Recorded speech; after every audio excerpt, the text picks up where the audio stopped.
Today we're going over how to program and control your Quad Cortex with MIDI. You might have looked into the MIDI section of the Quad Cortex manual and gone, I have no idea what any of this means. That's what we're going to go over in this video so that it makes sense and you can know how to program and control your Quad Cortex with MIDI. You can either do this by having an external MIDI controller or MIDI foot switch, and you can send messages to control your Quad Cortex, or you can also use a DAW such as Logic, Pro Tools, Ableton, or Reaper, and you can send messages to your Quad Cortex to sync up with your music. So if you play along to like click track and backing tracks, you can turn on your distortion during the chorus and then load your solo scene, which boosts your signal and adds a delay during your guitar solo, and then cut to a clean section when it goes to the bridge and so on and so forth. You don't have to even be near the Quad Cortex. All the patch changes happen for you, and you can just focus on performing instead. I've gotten quite a few requests to do this video, so here it is, and hope it helps you guys out. I will just say, if you're brand new to MIDI, you know absolutely nothing about MIDI, you don't know what MIDI channels are, control changes, program changes, any of that stuff, I do highly recommend that you watch my beginner's guide to understanding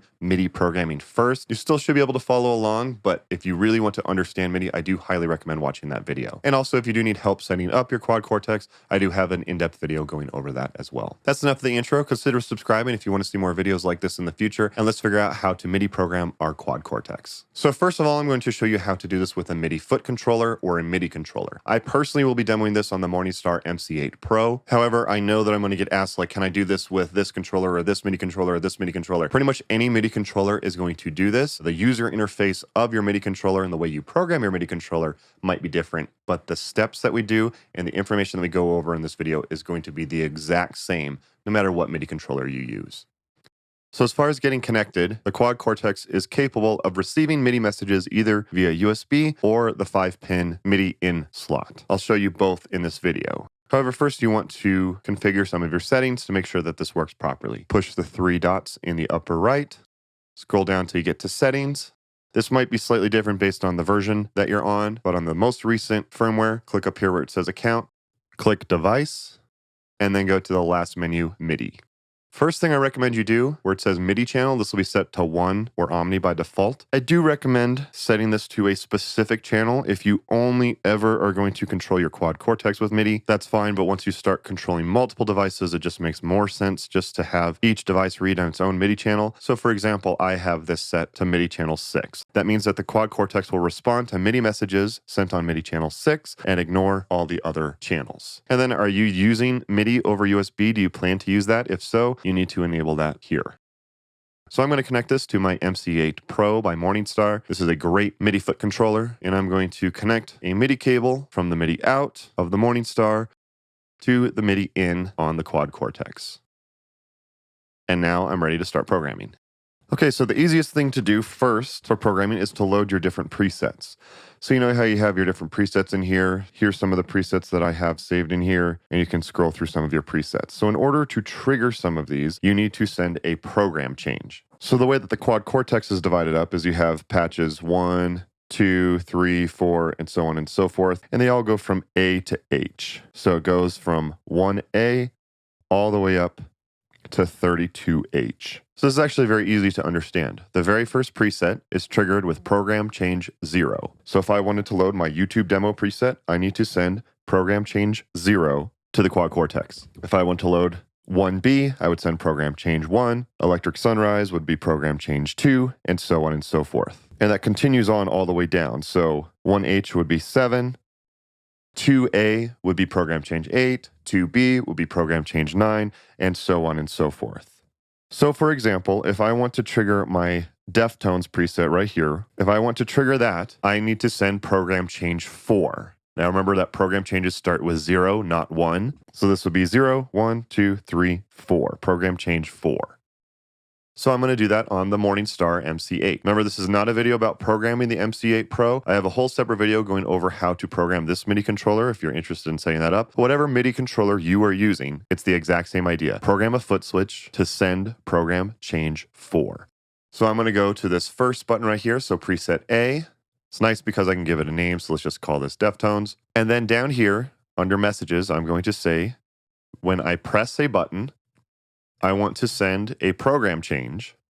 What program change do I want to send? Program change number 4. And don't forget to set your MIDI channel. This is really important. I like that the MC8 Pro allows me to assign that, hey, Quad Cortex is always on 6 just in case if I forget, but I'm going to send this out to MIDI channel 6. Program change for out MIDI channel 6.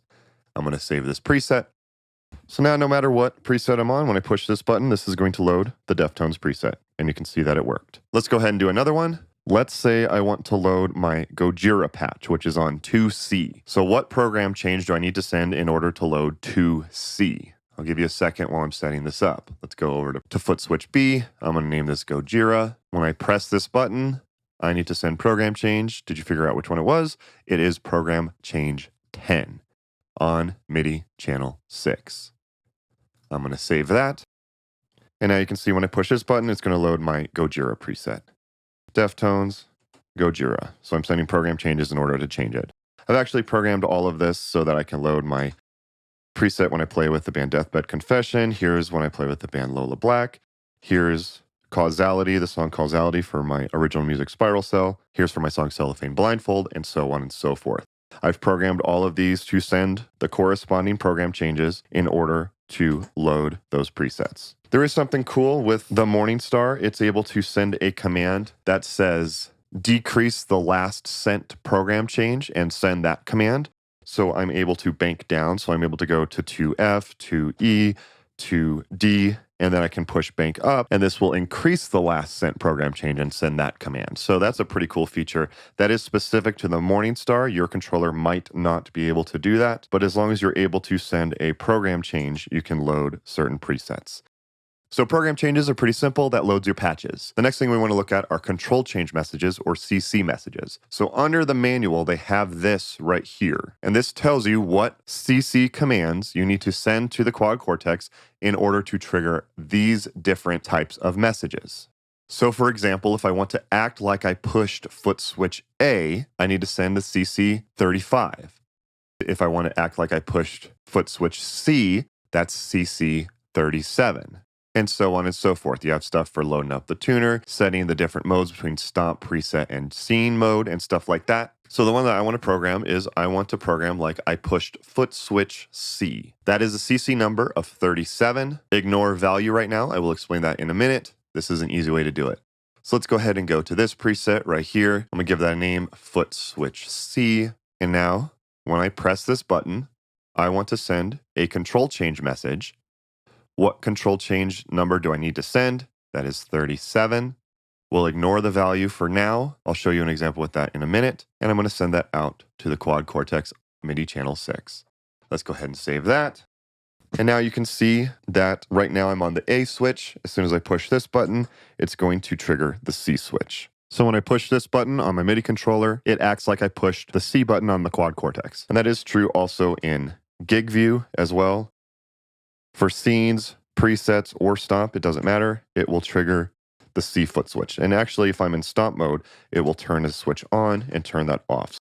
Let's do the exact same thing for foot switch H. Foot switch H is a CC value of 42. I'm going to program this on the next foot switch. On a press, I want to send a control change message. Control change number 42. Ignore value for right now on MIDI channel 6. So we'll save that. So let's leave that in stomp mode. So if I want to turn on C, which is my overdrive, I now have control over that. And then foot switch H turns on my reverb in this case. But now let's go over what value means. So for this example, I have loading certain scenes. CC 43, a value of 0 through 7, will load scenes A through H. So if I want to load scene A, I need to send CC 43 at a value of 0. That's for scene A. Value of 1 will load scene B. Value of 2 will load scene C, and so on and so forth. So I'm going to program the next foot switch on my MIDI controller. Let's say for this one, I want it to load scene E specifically. That's what I want it to do. So on a press, I want to send a control change. Control change number is 43. And the value needs to be set to 4. Don't forget to set your MIDI channel. I guarantee that sometimes you will forget that. So I'm going to save that. And let's go ahead and do the same thing for this next one. Next one is scene B. I want to load scene B. So on a press, send a control change. The number is 43.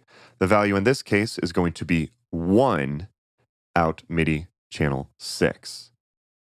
And you can see that it is set up as such here. So if I want to load scene E, I click that. Scene B right here. I can switch between them with these buttons.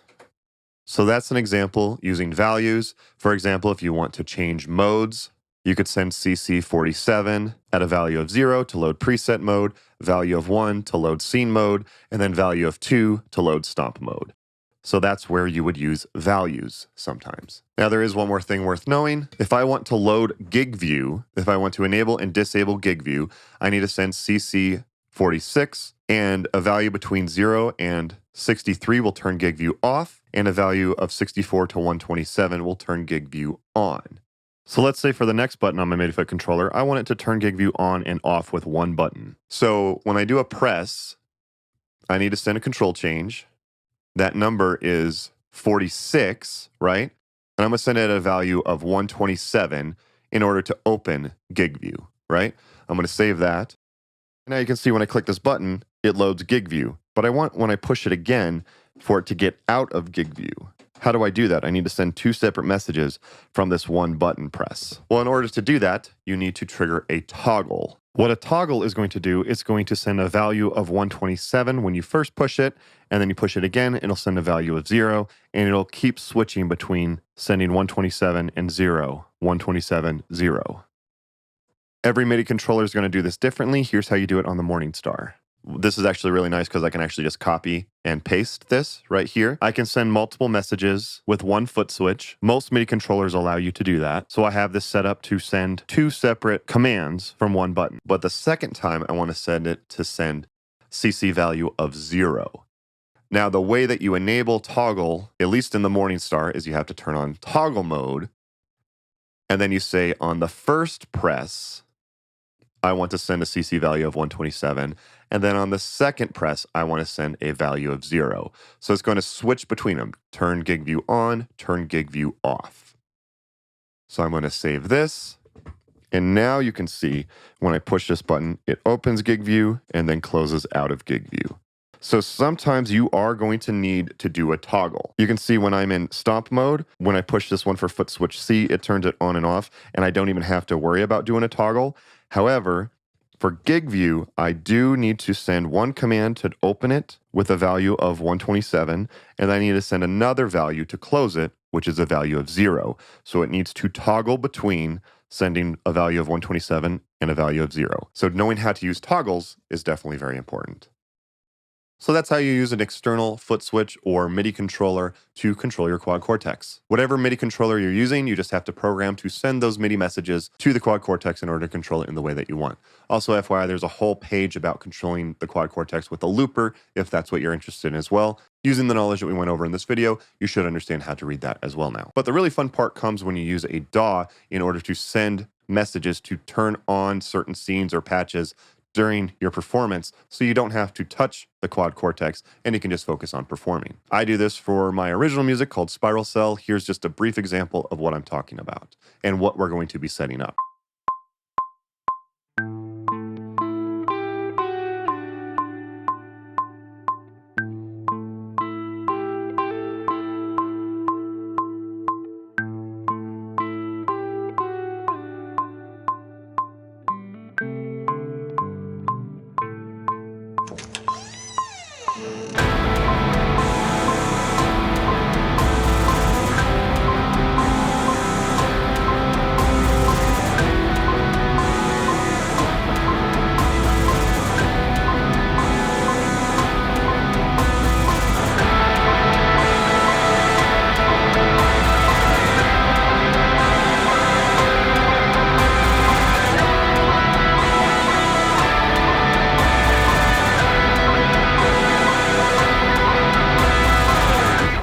So for this example, I'm going to demo this in Ableton. That's just personally the DAW that I use live. However, if you're using Pro Tools or Logic or Cubase or Reaper or any other DAW, all the information that we go over in this video is going to apply to any DAW. You just have to figure out how to send these commands from your specific DAW. I'll also briefly show you how to do this in Logic Pro X, just so you can see how you can take this information and apply it to any DAW. So I'm going to connect USB out of the Quad Cortex, and I'm going to connect that into my computer. You can do this over 5-pin MIDI if you have like an audio interface that has like a MIDI out port if you want, but I'm going to do this just over USB for simplicity for the video. So whatever DAW you're using, you just want to make sure that it's able to send commands to the Quad Cortex. In Ableton, you want to go up to your settings.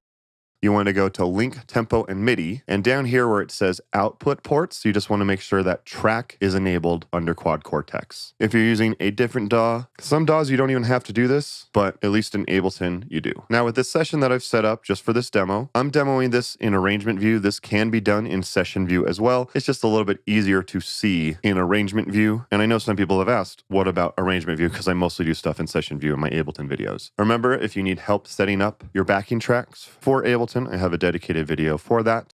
But for this example, I have my backing track right here, and I also have my click track right here as well. You can use the built-in Ableton click if you want. Personally, I just like to use an audio file for mine. Now right here, I have a MIDI track. I'm going to use this to send MIDI messages to my Quad Cortex at the exact moment in the song that I want my patches to change. So over here, I'm going to set this input to no input. That's just a fail-safe. I'm not sending any MIDI to this channel, like from an external MIDI controller or something like that. I just want to send MIDI messages out. So I set the input to no input. And then for the output, I'm going to select that and set that to Quad Cortex. And I'm going to output on MIDI channel 6, because that's what my Quad Cortex reads on. So now I'm going to double click in order to add a MIDI region. You can see it dropped in this MIDI region right here. If I try to extend it out, it's actually just going to loop, which I don't want. So you want to disable this loop button right here and then extend it out the length of the song. Now I need to start programming the MIDI data in here at the moments that I want to change messages. So the first thing that you want to do is click right here, and you can see this bank, sub, and program. For the program, those are going to be the program changes. So for my example, I want to load my song Divergence/Discovery. So that is 3C. So that means I need to send program change 18 to it, right? So I'm going to change this value till it says program change 18. So now what should happen is when I push play, it's going to start my backing track and my click track. And at the very beginning of this MIDI clip, it's going to send program change 18. So it should load the correct preset, regardless of whichever preset I'm currently on. Push play.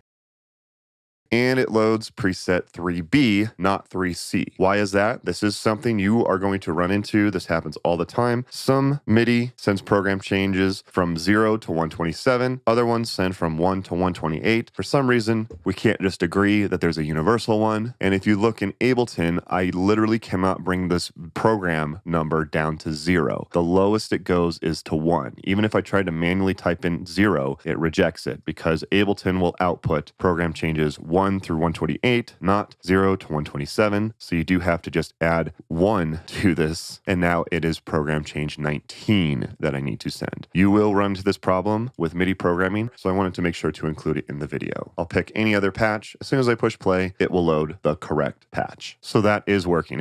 And that's how you send program changes from Ableton. So remember, you can trigger any of the parameters that we went over using that CC incoming list. However, if you're going to control your Quad Cortex with a DAW, I highly recommend just triggering different scenes. So for example, with this song, I need 4 scenes. I have my clean delay, a distortion, and a lead patch. Those are the 4 that I need to trigger throughout the song. You can divide this up with like intro, verse, chorus, solo, bridge, stuff like that, having 8 different scenes per song. That's personally how I recommend to do it. It just makes your life a lot easier. So that's how I'm going to do it for this video. However, again, you can send any of these MIDI messages to control the Quad Cortex in whichever way you need. So to trigger scenes, remember it's CC number 43. With a value of 0 through 7, depending on the scenes. So I'm going to click the MIDI track right here. And then down here is where you can start adding in all of your MIDI data. So I could draw in notes. Some MIDI devices actually respond to notes. So I could draw that in here, but the Quad Cortex responds to control changes. So in order to get to those, I need to click here where it says envelopes. And here's where I start drawing in my MIDI data. So under here, you just want to make sure that you have MIDI control chosen and then which control change, and that's going to be CC43. Anything written after it, you can just ignore. We don't have to worry about that, but I want to make sure that I'm sending messages on MIDI CC43. I'm going to zoom in here. I wish that there was a way to zoom in a little bit more vertically in Ableton, but currently there is not. So I have a 4-beat count-in for this example. You usually want to give yourself a count-in when you play with click and backing tracks. So the first measure is just a count-in, but I need to load scene B before I start playing at measure 2. So that's going to be right here at measure 2. So I'm going to give myself just a little bit of leeway. This is a little bit confusing in Ableton, but this is the best way that I've found to do it, is to mark where I want to do this change at, and then do another one over here. Drag that up and then bring it over like this. You don't want it to be like a slope or anything like that. You want it to instantly change to a different scene. And because you can't zoom in vertically, I like to do it this way and then right click, edit the value. And I need to say a value of 1 to load scene B. So now right at the beginning when this clip loads, it's going to send the program change that I've programmed. And then at 1.3 measures in, it's going to say, hey, load scene B. You can see when I push play, it does exactly that. That's what I want it to do. So now I'm going to program the other ones. So right here at this measure, that's when I want to load my distortion patch. One other thing that I have a rant about Ableton that drives me nuts is that this song has time signature changes. So that main clean riff is in 5 or 10, depending on how you want to count it. And then it switches to 4/4 here. For some reason, the MIDI data doesn't reflect that. I have no idea why they do it that way. Drives me nuts about Ableton. But I figured out measure 6 on the main window is measure 12 down here. So that's where I have to draw in the next MIDI data. Now here I need to send a value of 2 because I want to load scene C. Now this one, I do want it to go to that distortion patch just a hair early, just in case if I strum, slightly early. So instead of exactly on measure 12, I'm going to put it back to like measure 11.4. So I'm going to set it to change to a value of 2 right here. I want it to switch to the distortion just a quarter note early, just in case if I strum a little ahead of the beat. And then right here, I want to load my lead patch. So that's right here. And this one I want to happen exactly on the downbeat. I don't want it to change early. I want it to happen right at the downbeat. So in this case, I'm going to click, add another note. And this one is going to be set to a value of 3 in this case. Ableton does make it a little bit difficult this way. This is the way you want to do it in Ableton. No matter what DAW you're using, you just want to make sure that at those moments in the song, you send the correct CC number and the correct value to load the specific scene. But you can see when I push play, it will send the correct program change at the beginning. It'll load my clean delay preset. And then as the song is going on, when it gets to the part where I need the distortion, it now will switch to the distortion preset. And at this moment, when I need it to switch to the lead scene, it will switch to the lead scene. And then you would just repeat those steps for every song and every part that you want to have a patch or scene change on your Quad Cortex. And now you can focus on performing instead of worrying about stepping on your pedals. It's a little bit confusing. The best way to do it is to just do it and find out that some of it is going to not work and give you a headache. That's all kind of just a part of MIDI programming. But this is how you do it in Ableton, which is the DAW that I personally use. And just like I promised, I'm going to quickly show you how to do this in Logic, just so you can see that you can take these steps and apply them to any DAW as long as you just know how your DAW works. So I have my backing tracks on my click track. I'm going to add a new track. For this one, it's going to be MIDI, and I'm going to choose external MIDI. Hit create. It asks me for the MIDI destination, which I'm going to send to the Quad Cortex because that's connected to my computer, and I'm going to output on MIDI channel 6. Everything on this track is now going to output to the Quad Cortex. I'm going to right click to create a MIDI region and drag it out the length of the song. Now in Logic, you push the shortcut D and that opens up the event tab over here. I'm going to place my playhead at measure 2 and I'm going to add a program change. This is where Logic is a little bit different. This is something you're going to have to figure out. Normally you would think that I need to change the channel and the number, but this is just something with MIDI. You're going to have to do trial and error. I guarantee it. I've been programming MIDI for multiple years. Sometimes that's the way it works. For me, I actually have to change the value in order to choose the program changes. And you can actually see when I change this, it actually changes on the Quad Cortex. So as I'm scrolling through these values, it's loading different presets. So I'm going to set this one to 18 because that's the one I need to trigger. So at measure 2, it's going to send a program change. Let's go to measure 3. I'm going to change this to a controller change. I'm going to add in a controller change message. At measure 3, change this to channel 6, although I don't think it actually matters in Logic because of how we set it up earlier, but I like to do that just because I'm OCD about that. The number needs to be 43, and the value needs to be 1 to trigger scene B. Go to measure 4, repeat these steps, add a controller change on channel 6, CC43, value of 2, and let's do one more on measure 5, add a controller change, MIDI channel 6, CC43, at a value of 3. This is how you do it in Logic, and now when I push play, you can see that it will fire off the commands as I've programmed them to. Loads the correct preset, and then loads my correct scenes throughout the song. So you can see that it worked. Just plan for some trial and error. That was just a very quick demo of how to set this up, but following those steps that we went over in more detail earlier in the video is exactly how it works. You just have to figure out how your DAW specifically outputs MIDI. That's the main research you'll have to do if you're using something other than Ableton or Logic. And then you would do that for every single song in your set list. So here's just a quick example that I have with 3 different songs. I have tracks and click for all 3 songs, and then each song has their set of MIDI data that is going to output to the Quad Cortex, and it's going to send those commands at the exact point in the song so I can focus on performing, and I don't even have to worry about touching the Quad Cortex. Pretty cool. I definitely prefer doing this whenever I can. So I hope that helped you guys out. If you guys found this video helpful, do me a favor and hit the thumbs up button. If you're still here, I'm assuming it means you found it helpful. Hitting the thumbs up button truly does help support the channel, and I would really appreciate it. Also consider subscribing if you want to see more videos like this in the future. I'm going to stress this one more time because I get asked this a lot is, can I use it with this MIDI controller? Can I use this MIDI controller or this DAW? As long as it's able to output MIDI, it will work to control the Quad Cortex. 2 other videos I'm going to check out. If you're interested in the full in-depth guide on programming your Quad Cortex, I do have a video on that. Even if you've been using your Quad Cortex for a while, a lot of people have said they found new things in that video that they didn't know, so might be worth checking out.